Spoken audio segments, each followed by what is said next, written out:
How's that look? See? Like I won a championship. Like a three-time champion. I'm like a three-time attempting sub four champion.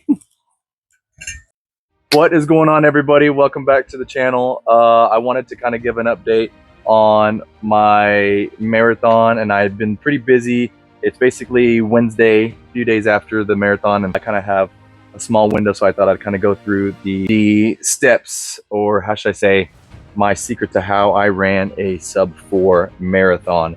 We have finally mastered the sub 4 and came away with a pretty super exciting finish. So I wanted to kind of go over some of the things that how the race recap was. So I got up around 4 o'clock that morning, and me and my good friend Corey Larson, who actually ended up winning the marathon with a time, I think it was a 2 hour and 31 minutes. And his goal was to run a sub 2:30. We got up to the pretty much close to the starting line around 5 o'clock, maybe a little bit after 5, and we waited for another one of his buddies, Aaron, and we kind of did just a slight warm up, and we talked.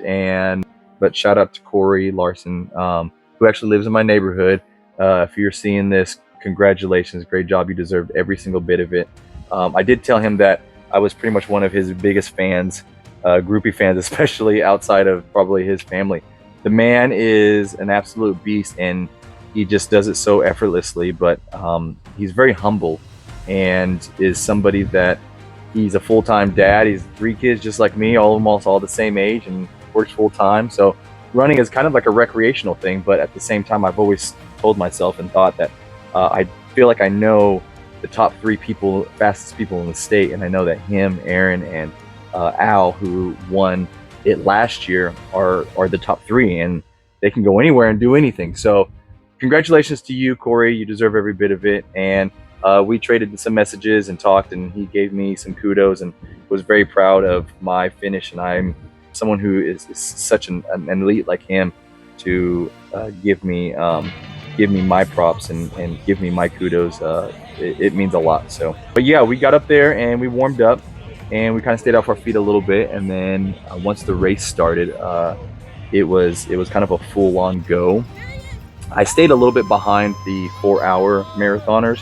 I didn't know how this would go, as obviously my last 2 attempts, I completely crashed. And my last attempt at the sub 4 was back in 2022, I think it was, for the Medtronics Twin City Marathon. And I started cramping up around mile 19, and then it was a dogfight from then on. So I didn't know how this one was going to go, but I do know that felt like I was going to cramp at some point.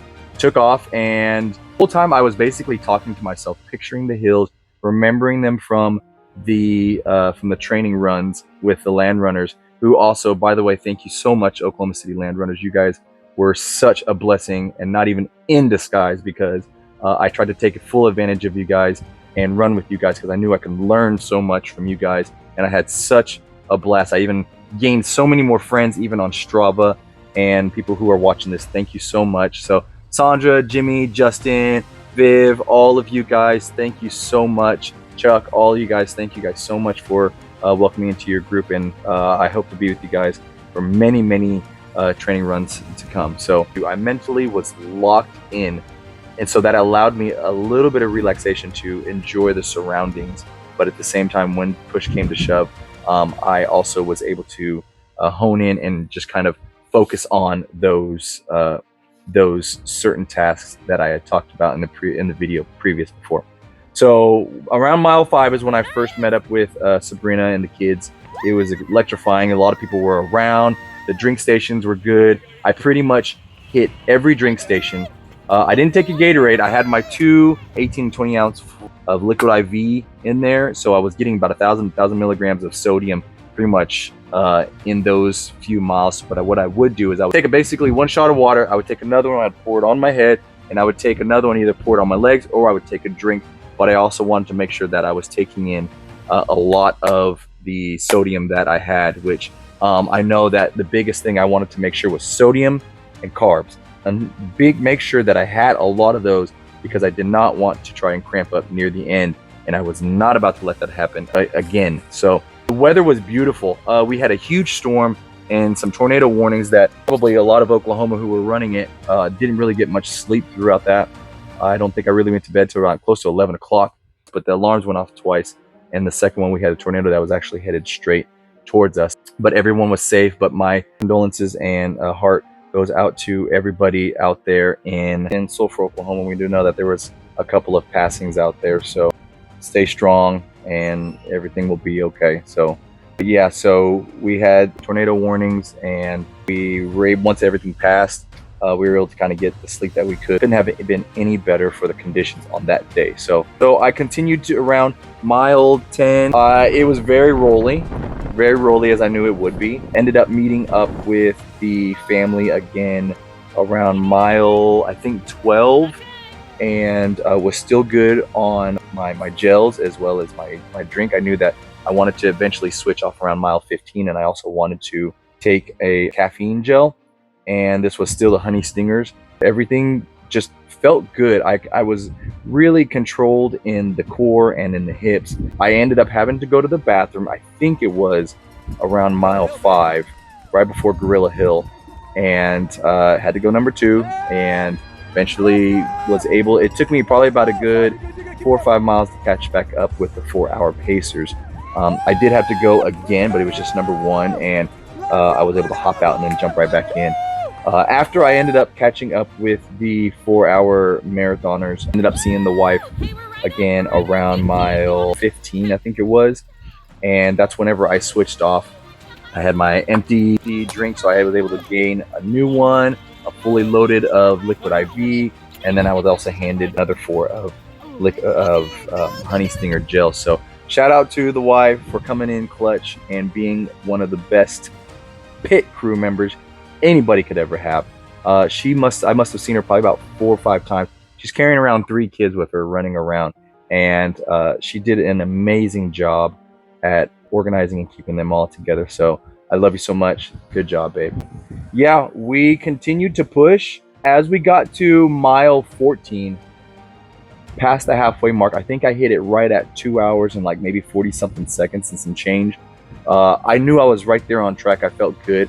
There was mentally parts of me that felt like I was just taking in a lot of liquid and a lot of goos or gels, but I knew that my body kind of required it, because if I decided to skip a station or think that I was okay, I knew that eventually it would bite me in the butt. And knowing that Oklahoma City has a lot of rolling hills, especially as you get into mile 18 and 19, I knew I needed to fuel up as much as I could. And there was moments where I was just like, I can't take another gel.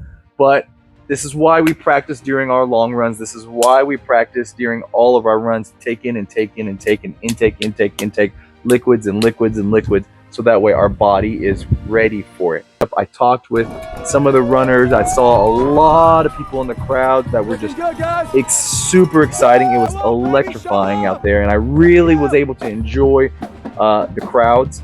And I just knew that when the time came, our pacer actually had let us know, and he's like, okay, listen up, right around mile 19, 18 or 19, we're gonna be going through some stuff. Keep yourself calm, pace yourself, relax, we will all get through this together.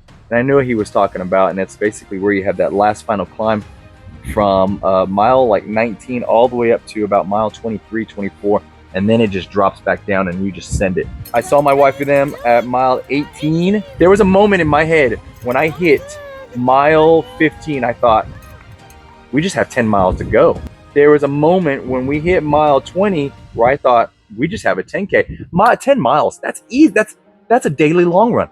I've done this much at this pace and thought, oh, I could have gone faster.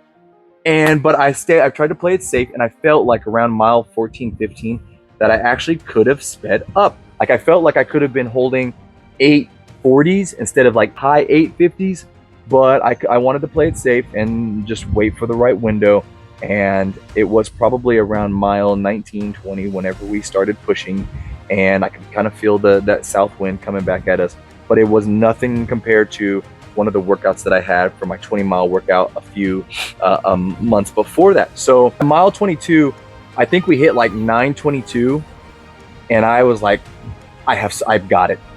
This is it. I've got it, dude. If I cannot run 4 miles at a faster pace, then I don't know what I'm doing with my life. Okay. Yes, a sub 4 was the goal, but I wanted to make sure that I had nothing to give at the end of that. And I just felt so good. And so I remember turning to my pacer and I told him, listen, guys, I love you so much, but I think I'm going to send it. And he was like, all right, dude, if you think you got it, man, send it, bro. I told him, thank you so much for all y'all's help. Everyone was clapping and waving. The support was so overwhelming, and I was super excited about it. And I took off.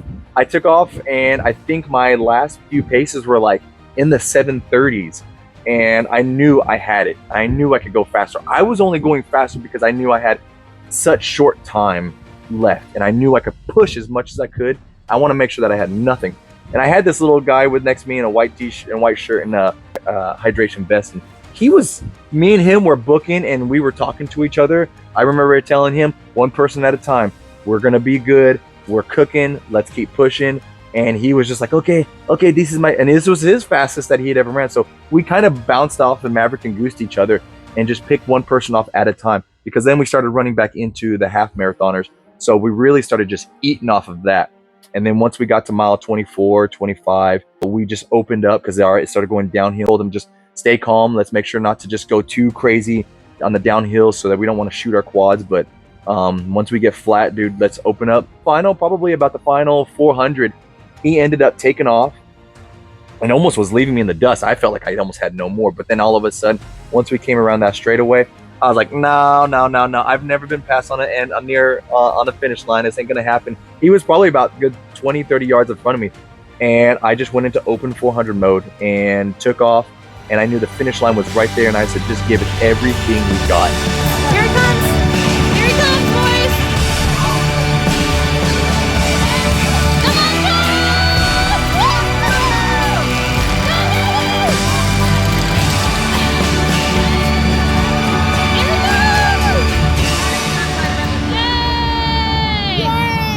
I knew that I was looking at my watch was saying I was projected to finish at a 3:52, but when we crossed that finish line, we crossed the finish line at a 3:54. So I gave everything that I possibly had, but at the end of it, if somebody was to say, hey, you need to go even further, I could have gone further. I felt like I really did.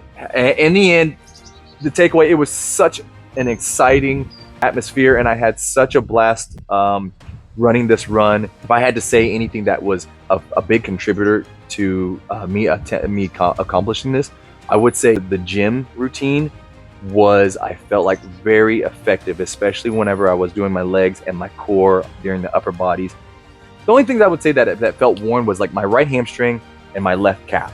I would also say that the daily runs that I did with my heart rate, just slowly adjusting, slowly bringing down my paces. I think when I started in this training block, I was probably around 9:15, 9:20-ish. And at the end of all of this, during the weekly run, I probably was finishing around 8:50s, a couple 8:40s on my weekly runs. And then also just being patient. That's something that I know I don't have. I know a lot of us don't have, especially whenever we do feel like we get injured and we feel like our body's going into panic mode. But staying patient at it. I think once I got to those final 3 weeks, I was like, I think we can do this. In the end, I think it's more so you have to really earn the OKC Memorial's respect. You have to earn it. A lot of people passed away, and it's more than just a run. It's about understanding that you are putting yourself in a position that these people that have passed away would love to be in. These people that passed away and the ones that never got to grow up to do things like this, they would have loved to have run a marathon. They would have loved to run a 5K, 10K. And you just have to understand that this run has to come from the heart. It can't just be a time that you are trying to achieve. It's something that really makes you take advantage of the opportunity and enjoying the atmosphere. A lot of people that run this run it for not just themselves in accomplishing a personal goal, something that means a lot to them, but a lot of people do it for people that have passed away and doing it for other people. So it's not like Grandma's Marathon. It's not like Chicago, London, where you're just running and enjoying the atmosphere. No, this is probably the one run that is just based off people who have passed away in remembrance, and just trying to understand that this is more than a marathon. It's an experience. It is an emotion. It is a complete body that you have to feel. What are my goals for the rest of the year? I feel like possibly a 3:30, maybe in the works. Maybe 3:45, maybe 3:30. We'll see. But as far as next marathon, I don't know. We were looking at stuff maybe late July. Maybe the Twin Cities again. That was a beautiful run, and we really had absolute fun up there. Or maybe, just maybe, I might take another stab at trying to get to CIM. So we'll see how that goes. Again, thank you guys so much. I really appreciate you guys. Thank you for watching this video. I hope you enjoyed. You guys be so good, and thank you guys for following me on this journey, and I hope to see you guys around. Peace.